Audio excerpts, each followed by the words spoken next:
이 이야기는 병원에서 절대 꺼내지 않는 이야기입니다. 왜냐하면 그들은 이것으로 막대한 돈을 벌어왔기 때문입니다. 혹시 저녁 6시 전에 식사를 마치고 밤새 아무것도 먹지 않았는데 다음날 아침 공복 혈당이 오히려 더 높게 나온다거나 무기력으로 피곤하시다거나 이런 경험 있으신가요? 이건 정말 심각한 신호입니다. 여러분, 지금 제가 말씀드릴 이야기 혹시 본인 일이라면 절대 그냥 넘기시면 안 되니 집중해서 들어주세요. 얼마 전 제 진료실에 68세 박영숙 어르신이 찾아오셨습니다. 당뇨약도 빠짐없이 드시고 저녁도 항상 일찍 드시는 아주 모범적인 분이셨어요.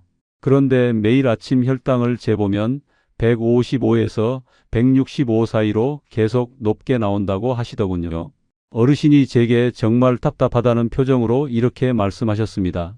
선생님, 저는 저녁 6시만 되면 꼭 밥을 먹습니다. 그리고 밤에는 물 외에는 정말 아무것도 안 먹어요.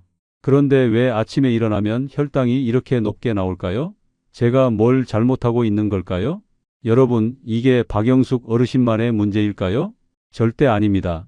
제 진료실을 찾아오시는 수많은 분들이 똑같은 고민을 안고 계십니다. 특히 당뇨 관리에 정말 열심이신 분들일수록 이런 황당한 경험을 더 많이 하세요. 아침 공복 혈당이 높다는 것, 이건 단순히 숫자 하나가 높다는 문제가 아닙니다. 이게 왜 이렇게 중요하냐면요. 아침 혈당이 높으면 하루 종일 혈당 조절이 어려워지기 때문입니다. 생각해 보세요. 아침부터 혈당이 높은 상태에서 점심을 먹으면 더 올라가고 저녁을 먹으면 또 올라갑니다. 결국 혈당이 하루 종일 롤러코스터를 타는 거예요. 그리고 이런 상태가 계속되면 어떻게 될까요? 당뇨 합병증의 위험이 점점 높아집니다. 눈도 나빠지고 콩팥도 상하고 신경도 손상되고 혈관도 막히기 시작합니다. 모든 게 위험해지는 겁니다. 그래서 박영숙 어르신도 이 문제를 꼭 해결하고 싶어서 저를 찾아오신 거였어요. 어르신은 정말 답답하셨을 겁니다. 나름대로 이렇게 열심히 관리하는데 왜 혈당이 안 잡히는지 도대체 뭐가 문제인지 이해가 안 가셨던 거죠. 제가 어르신께 여쭤봤습니다. 저녁에 주로 뭘 드시나요? 어르신이 대답하셨어요. 밥은 흰 쌀밥에서 현미밥으로 바꿨고요. 반찬은 보통 김치하고 나물 몇 가지, 그리고 고등어구이나 콩자반 볶음 같은 것들을 먹습니다. 여기까지 들으시면 뭐가 문제인지 잘 모르시겠죠? 저도 처음에는 그랬습니다. 그런데 자세히 들어가 보니까 문제가 하나씩 보이기 시작했어요.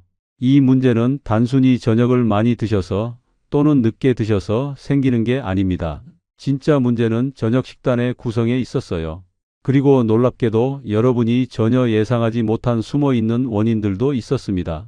오늘 이 시간에 제가 여러분께 말씀드릴 내용은 크게 3가지입니다. 첫째, 왜 밤새 아무것도 안 먹었는데 아침 혈당이 오히려 높게 나오는지 그 숨겨진 이유들을 명확하게 밝혀드리겠습니다. 둘째, 박영숙 어르신처럼 열심히 관리하는데도 혈당이 안 잡히는 진짜 원인이 무엇인지 알려드리겠습니다. 셋째, 그래서 저녁에 정확히 어떻게 드셔야 하는지 구체적인 해결책을 제시해 드리겠습니다. 특히 오늘 제가 알려드릴 방법은 박영숙 어르신이 직접 실천해서 단 2주 만에 아침 공복 혈당을 낮추신 방법입니다. 그리고 3개월 후에는 당화혈색소까지 완전히 정상으로 돌아오셨어요. 어떻습니까? 너무 궁금하지 않으세요? 화면 너머로 보고 계시는 우리 시청자분들, 오늘 영상이 기대되신다면 좋아요 한번 눌러주세요. 그리고 혹시 당뇨에 대해 궁금하신 점이 있으시다면 댓글을 남겨주세요. 제가 하나하나 다 답변 드리도록 하겠습니다. 자, 그럼 박영숙 어르신의 이야기를 계속 이어가 보겠습니다. 제가 어르신께 제안을 드렸어요. 정확한 원인을 찾기 위해서 24시간 동안 혈당이 어떻게 움직이는지 한번 확인해 보시죠. 그래서 연속 혈당 측정기라는 걸 어르신 팔에 붙여드렸습니다. 일주일 후 어르신이 다시 진료실에 오셨을 때 저는 그 그래프를 보고 정말 깜짝 놀랐습니다. 여러분, 뭐가 보였을까요? 저녁 9시까지는 혈당이 천천히 내려가고 있었어요. 여기까진 완전히 정상이었습니다. 그런데 새벽 3시부터 갑자기 혈당이 쭉쭉 올라가기 시작하는 거예요. 마치 누가 몰래 설탕물을 입에 부어 넣은 것처럼요. 그래서 아침 7시에는 혈당이 165까지 치솟아 있었습니다. 어르신이 제게 걱정스럽게 물으셨어요. 선생님, 제가 잠결에 뭘 먹은 건 아니겠죠? 아닙니다. 어르신은 정말 아무것도 안 드셨어요. 그런데 몸속에서 이런 일이 벌어지고 있었던 겁니다.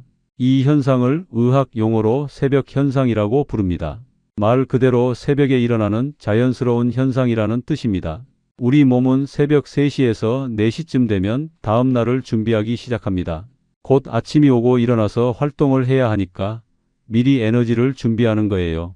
그래서 성장 호르몬, 코르티솔 같은 호르몬들이 새벽에 많이 분비됩니다. 이 호르몬들이 간에 신호를 보내요. 이제 일어날 시간이니까 저장해 둔 당을 꺼내서 혈액으로 보내라.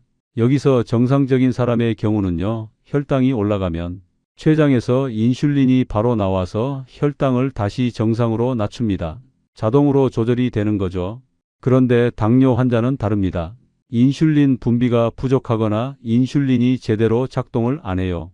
그러니까 간에서 쏟아져 나온 당을 처리할 수가 없는 겁니다. 결과적으로 아침에 일어났을 때 혈당이 높게 측정되는 거예요. 연구에 따르면 당뇨 환자의 경우 밤 사이에 평균 18mg 정도 혈당이 올라간다고 합니다. 이게 얼마나 많은 분들에게 해당되느냐? 대부분의 당뇨병 환자에게 이 새벽 현상이 나타납니다. 그런데 여러분, 여기서 끝이 아닙니다. 또 다른 문제가 하나 더 있어요. 제가 박영숙 어르신께 여쭤봤습니다. 혹시 자다가 식은땀을 흘리거나 악몽을 자주 꾸시거나 아침에 일어나면 머리가 지끈지끈 아프신 적 있으세요? 어르신이 고개를 끄덕이셨어요. 그런데 그게 혈당하고 무슨 상관이 있나요? 상관이 아주 큽니다. 이건 소모지 효과라는 또 다른 현상 때문일 수 있어요. 소모지 효과는 새벽 현상과는 정반대입니다. 새벽에 저혈당이 먼저 발생하고 그에 대한 우리 몸의 방어 반응으로 아침에 고혈당이 되는 겁니다.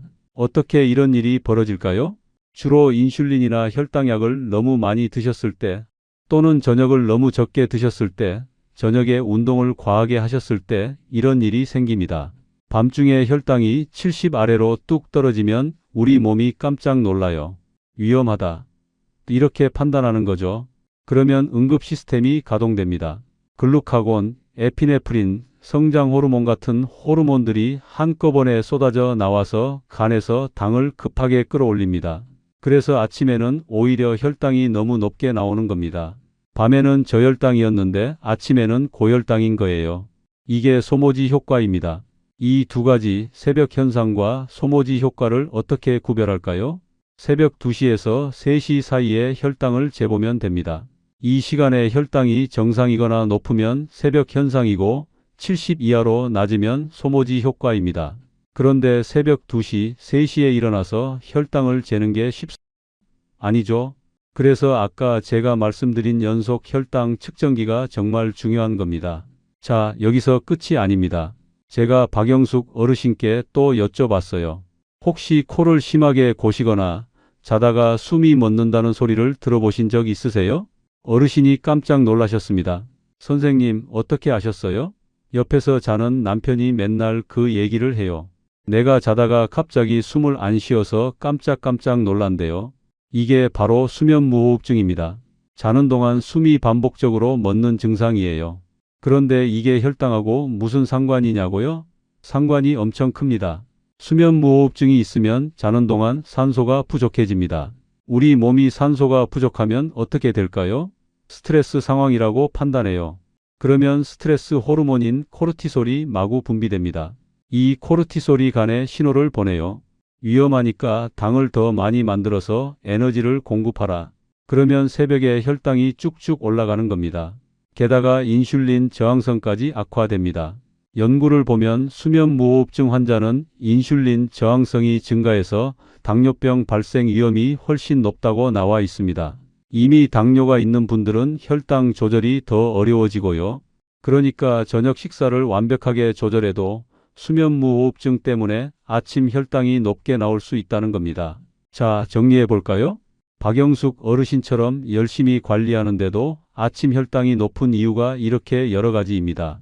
새벽 현상, 소모지 효과, 수면무호흡증, 이 세 가지가 복합적으로 작용할 수도 있어요. 여기서 한 가지 더 중요한 사실을 말씀드리겠습니다. 연구에 따르면 식후 1시간 혈당이 145 이상인 분들은 그렇지 않은 분들보다 당뇨병에 걸릴 확률이 2.84배나 높다고 합니다. 그리고 저녁 식사 후에 가볍게 걷기만 해도 혈당이 최대 22%까지 떨어진다는 연구 결과도 있어요. 그런데 여러분, 그렇게 걸으시는 분들보다 저녁 먹고 바로 소파에 앉아서 TV를 보시는 분들이 더 많으시죠? 바로 침대에 누우시는 분들도 계실 거고요. 민망해하지 않으셔도 됩니다. 그렇게 있으면 세상 편안하고 힐링도 되고 그렇잖아요. 다 이해합니다. 화면 너머 열심히 시청하고 계실 시청자분들, 여기까지 이해되셨다면 댓글에 이해라고 2글자만 남겨주세요. 여러분의 댓글 하나가 제가 강연을 준비하는데 큰 도움이 됩니다. 그럼 다음으로 넘어가겠습니다. 자, 이제 진짜 중요한 얘기를 해보겠습니다. 박영숙 어르신이 제게 이렇게 말씀하셨어요. 선생님, 그럼 제가 뭘 잘못한 건가요? 저는 흰쌀밥도 현미밥으로 바꿨고 저녁도 일찍 먹는데요. 여러분, 여기서 핵심을 놓치면 안 됩니다.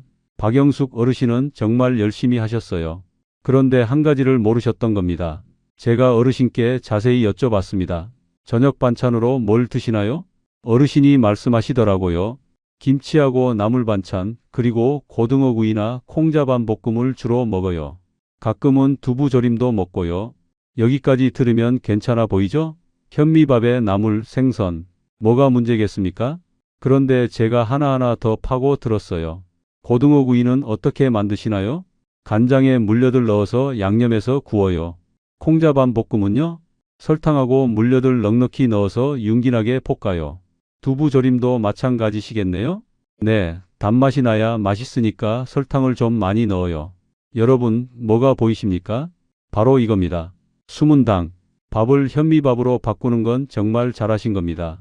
그런데 반찬에 들어있는 설탕, 물엿, 이런 것들을 놓치신 거예요. 이게 바로 우리가 모르는 사이에 혈당을 올리는 진짜 범인입니다. 물엿 한 숟가락, 설탕 한 숟가락이 뭐 대수냐고 생각하실 수 있어요. 그런데 고등어 구이에도 들어가고 콩자반 볶음에도 들어가고 김치에도 약간 들어가고 이렇게 하나하나 더하다 보면 어떻게 될까요? 밥 한 공기 분량의 당을 먹는 것과 똑같아집니다. 게다가 어르신은 식후에 믹스커피를 한 잔 드신다고 하셨어요. 믹스커피 한 잔에 설탕이 얼마나 들어있는지 아십니까? 각설탕 3개 분량입니다. 결국 밥은 줄였는데 반찬과 커피로 당을 다시 채우고 계셨던 거예요. 이게 바로 많은 분들이 놓치는 부분입니다. 그럼 이 숨은 당들이 우리 몸에서 어떤 일을 벌일까요? 저녁 6시에 식사를 하셨다고 칩시다. 이 당들이 소화되면서 천천히 그러나 지속적으로 혈당을 올립니다. 저녁 7시, 8시, 9시까지 계속 혈당이 높은 상태가 유지되는 거예요. 그러면 췌장에서 인슐린이 계속 나와야 합니다. 밤 10시, 11시까지도 인슐린이 일을 해야 돼요. 쉬어야 할 시간인데 계속 일을 시키는 겁니다. 여러분, 저녁 식사가 우리 몸에서 어떤 의미인지 아십니까? 저녁은 단순히 배를 채우는 시간이 아닙니다. 하루 종일 일한 인슐린 시스템을 쉬게 하고 회복시키는 시간이에요. 아침부터 점심까지, 점심부터 저녁까지 우리 췌장은 쉬지 않고 인슐린을 만들어냈습니다. 근육과 간도 계속 당을 처리하느라 바쁘게 일했어요. 저녁 이후에는 이들이 쉬면서 다음 날을 준비해야 합니다. 그런데 저녁에 숨은 당이 가득한 음식을 먹으면 어떻게 될까요? 밤새도록 인슐린 시스템이 과로를 하게 됩니다. 쉬어야 할 시간에 쉬지 못하는 거예요. 더 큰 문제가 뭔지 아십니까? 늦은 시간에 먹은 탄수화물과 기름진 음식은 혈당 롤러코스터를 만듭니다. 급격하게 올라갔다가 급격하게 떨어지는 거예요. 이게 반복되면 우리 몸의 혈당 조절 능력이 점점 망가집니다. 그리고 한 가지 더 중요한 게 있습니다. 제가 박영숙 어르신께 여쭤봤어요. 저녁 식사 후에 뭘 하시나요? 어르신이 당연하다는 듯이 대답하셨습니다. TV 보면서 쉬죠. 여기에 또 문제가 있습니다. 저녁 먹고 바로 앉아서 TV를 보거나 심지어 누워버리는 분들이 많으세요. 그러면 어떻게 될까요? 방금 드신 음식이 소화되면서 포도당이 혈액으로 쏟아져 나옵니다. 이 포도당은 근육이 사용해야 해요. 근육이 움직이면서 포도당을 에너지로 쓰는 겁니다. 그런데 움직이지 않고 가만히 앉아 계시면요. 근육이 포도당을 쓸 기회가 없어요. 그럼 그 포도당은 어디로 갈까요? 혈액에 그냥 둥둥 떠다녀가 결국 지방으로 저장됩니다. 그리고 밤새 혈당이 높은 상태로 유지되는 거예요. 여러분, 이제 전체 그림이 보이시나요? 정리를 한번 해보겠습니다. 저녁에 숨은 당이 가득한 반찬을 드십니다. 그러면 밤 늦게까지 혈당이 높은 상태가 계속됩니다. 인슐린 시스템은 쉬지 못하고 밤새 과로를 합니다. 거기다 식후에 움직이지 않으니까 근육이 포도당을 소비하지 못합니다. 결과적으로 어떻게 될까요? 밤새 고혈당 상태가 지속되고 지친 인슐린 시스템은 다음날 아침에도 제대로 작동하지 못합니다. 그래서 아침에 일어났을 때 혈당이 높게 나오는 겁니다. 여기에 아까 말씀드린 새벽 현상까지 더해지면요. 아침 혈당은 더욱 높아질 수밖에 없습니다. 이게 바로 박영숙 어르신이 그리고 많은 분들이 겪고 계신 문제의 핵심입니다. 밥의 양이 문제가 아니라 저녁 식단의 구성이 문제였던 겁니다. 이제 완벽히 이해가 되셨겠지요? 화면 너머 시청자 여러분, 이 영상의 공유하기 버튼을 눌러서 가족분들과 함께 보시는 걸 권장드립니다. 소중한 가족들도 이 정보를 알게 되면 서로 안 좋은 행동을 하고 있을 때 그렇게 하면 안 좋다라는 식으로 지적해주고 도와줄 수 있을 테니까요. 자, 이제부터 정말 중요한 부분입니다. 여러분이 가장 기다리셨을 바로 그것, 혈당을 뚝 떨어뜨리고 불면증을 치료할 수 있는 기적의 식품 5가지를 소개할 시간입니다. 박영숙 어르신께 제가 구체적인 처방을 내렸습니다. 저녁 식단을 완전히 바꿔보시죠. 어르신이 처음에는 걱정하셨어요. 선생님, 저는 요리를 복잡하게 못합니다. 간단하게 할 수 있는 방법이 있을까요? 물론입니다. 제가 드리는 방법은 누구나 쉽게 따라할 수 있습니다. 핵심은 이겁니다. 저녁에는 밥의 양을 줄이고 대신 국물 요리를 중심으로 드시는 겁니다. 여기서 갸우뚱하는 분들이 계실 겁니다. 어라, 국물 요리는 몸에 별로 좋지 않다고 들었는데. 그렇죠.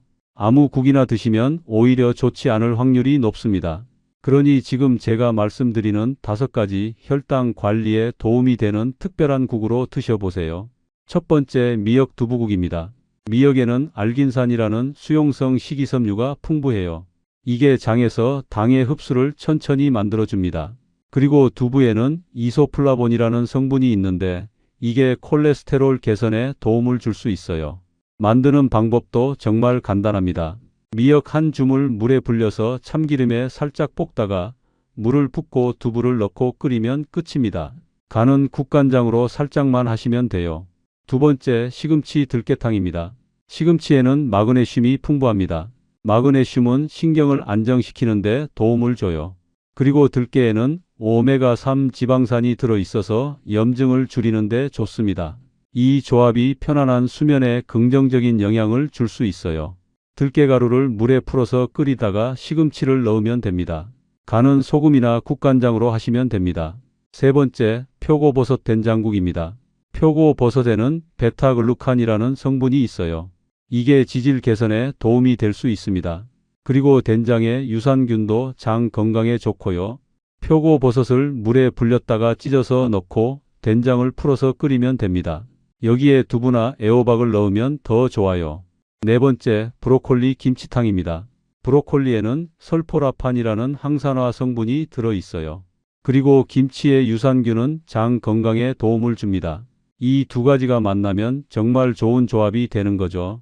묵은 김치를 썰어서 볶다가 물을 붓고 브로콜리를 넣어서 끓이면 됩니다.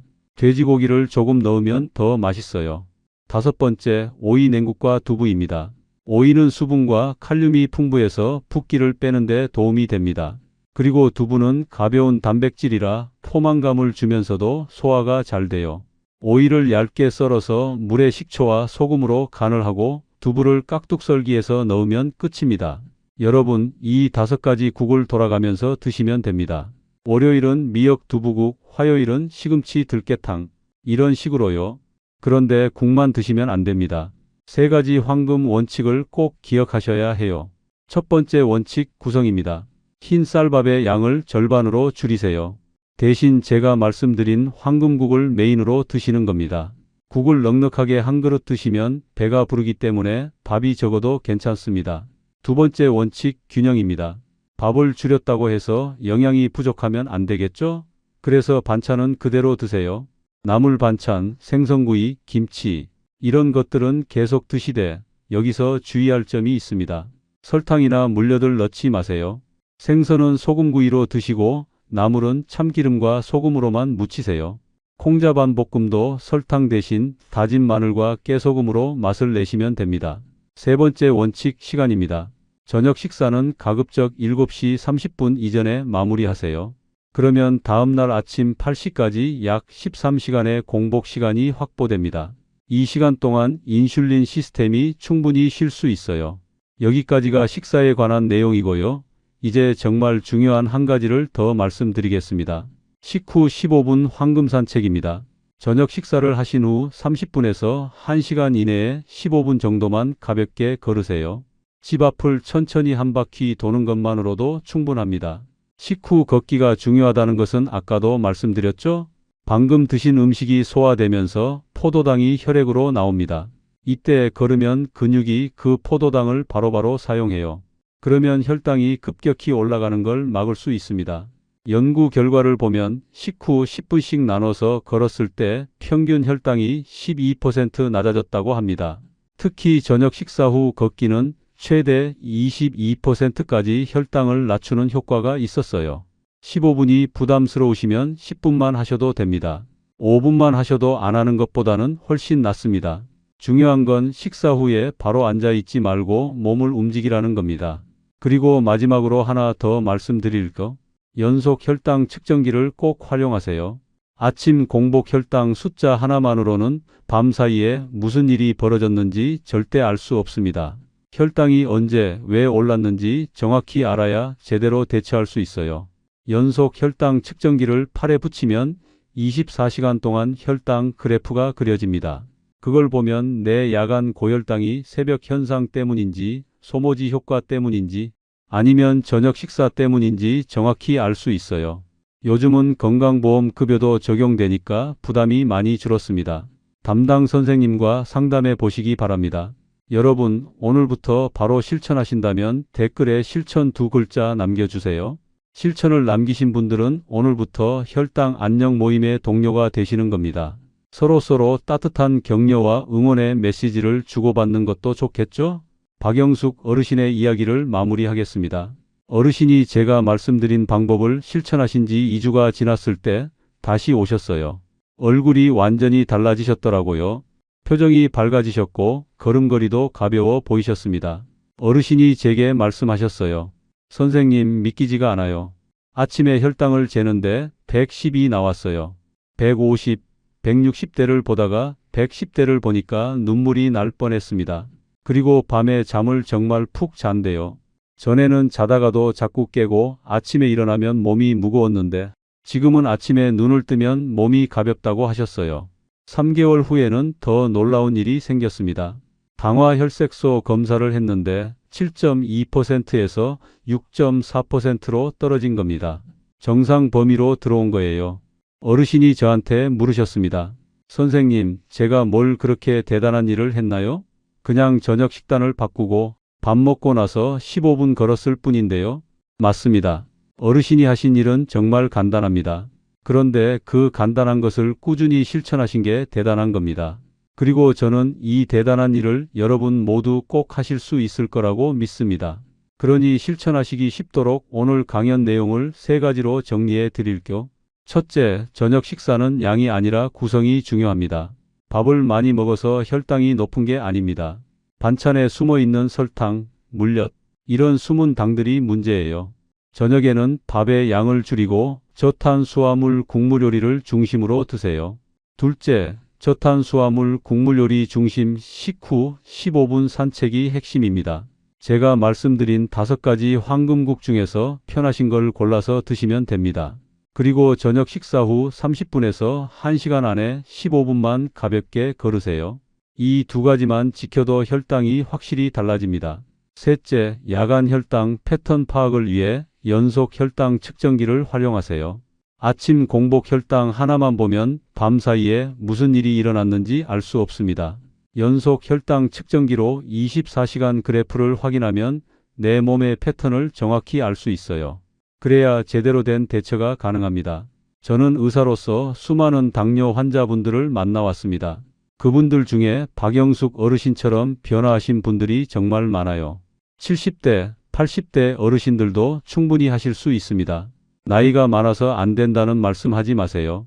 시작이 너무 늦었다는 말씀도 하지 마세요. 지금 시작하면 됩니다.